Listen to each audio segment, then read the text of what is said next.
Are there any circumstances where a psychologist could prescribe medication? Yeah. Okay. Now, as you know, and as our viewers probably know, it's actually pretty hard to find behavioral health providers in the United States right now. It's a shortage. So there are certain areas of the country that have a shortage of prescribers because, we know that medication does help a certain part of the behavioral health community for sure. And we have a shortage of prescribers. So certain states, I believe right now there are about 5 states in certain areas where psychologists can actually prescribe non-controlled substances, meaning medicines for depression and bipolar disorder, for example, but non-addictive medicines or medicines that aren't considered dangerous by the CDS or DEA. So from my understanding, mental health providers are broken up into 2 big categories, those that can prescribe and those that cannot. Let's first talk about the ones that can not prescribe medication. Let's start with psychologists. All right, so a psychologist, first of all though, I want to back up 1 second. Yeah. I want to say that every single one of these providers has a very important place in behavioral health. I don't want the viewers to think that one is better than the other or one is more important than the other, because I honestly feel, and this is just my experience in the behavioral health care field, that it is a team effort, okay? And unfortunately, there can be some, turf wars between psychologists and psychiatrists and case workers and social.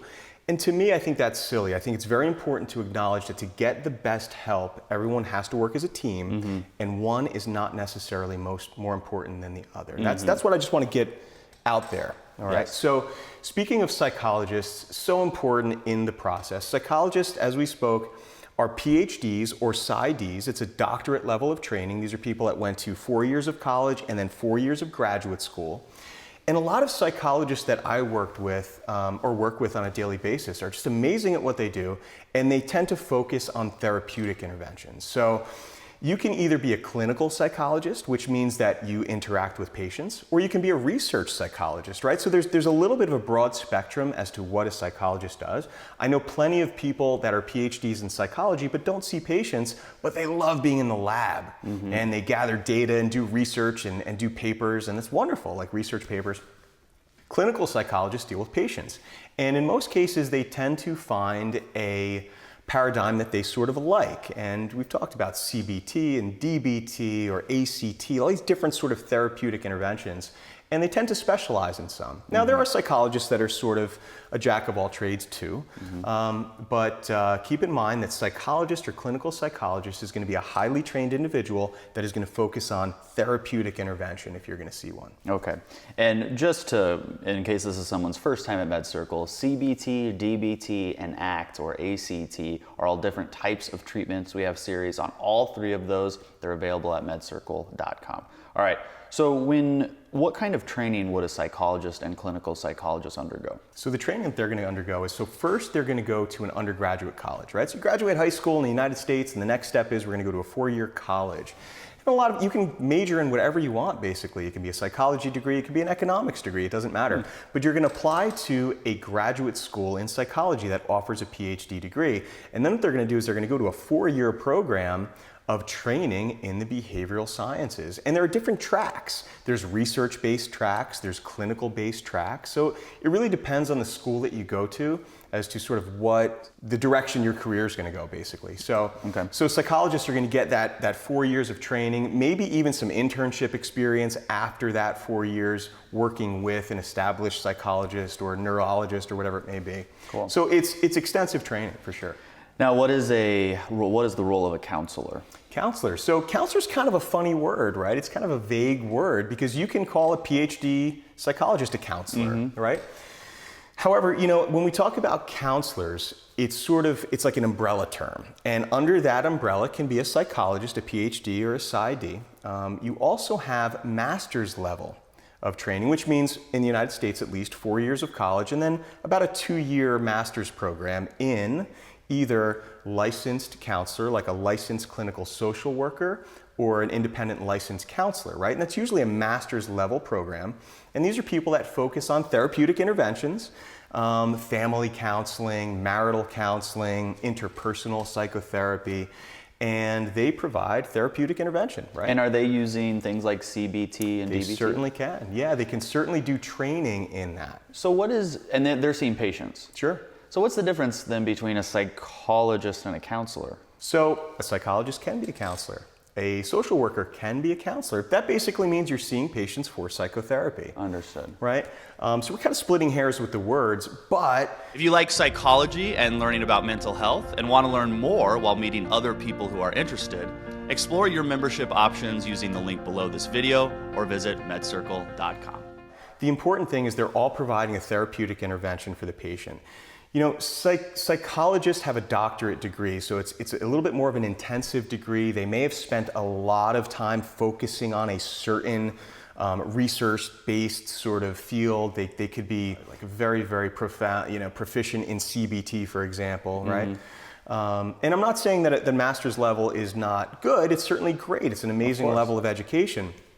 But psychologists tend to be very research-based. I don't want to paint, like I'm painting with a very broad brush here. Of course. So the difference is the length of time and training between a master's level clinician and a psychologist. Now you just said the word clinician.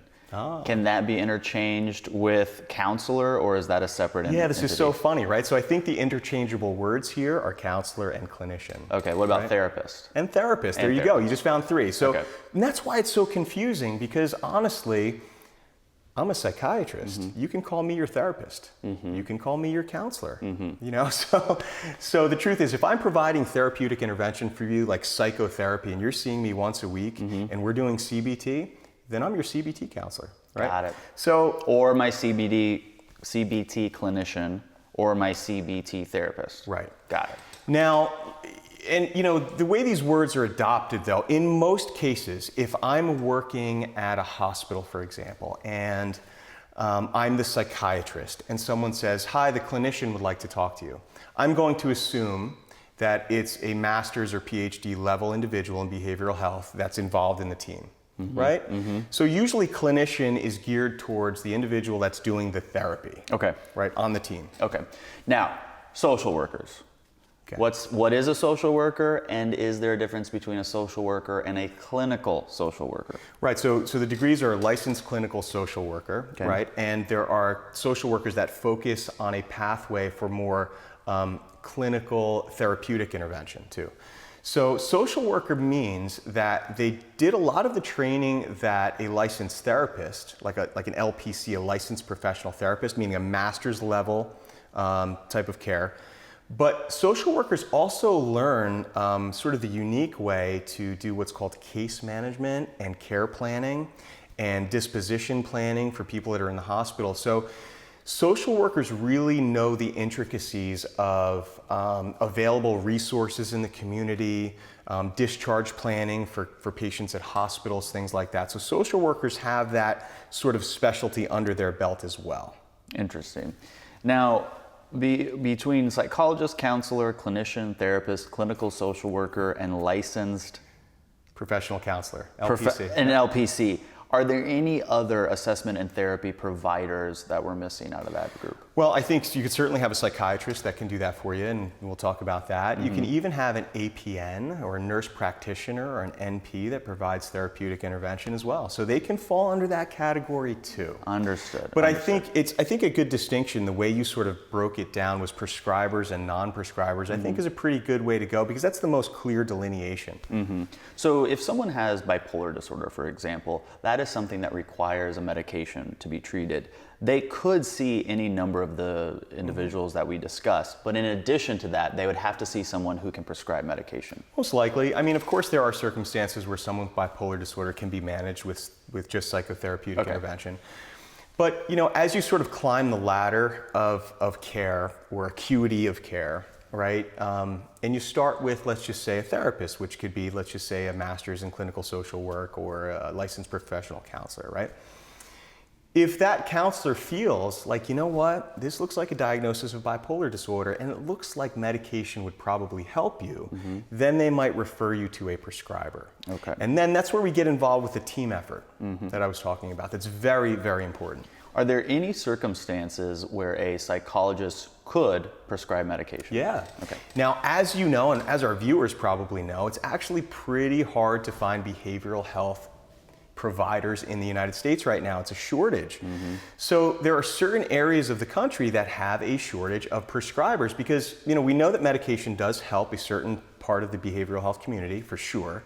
And we have a shortage of prescribers. So certain states, I believe right now there are about 5 states in certain areas where psychologists can actually prescribe non-controlled substances, meaning medicines for depression and bipolar disorder, for example, but non-addictive medicines or medicines that aren't considered dangerous by the CDS or DEA. Okay.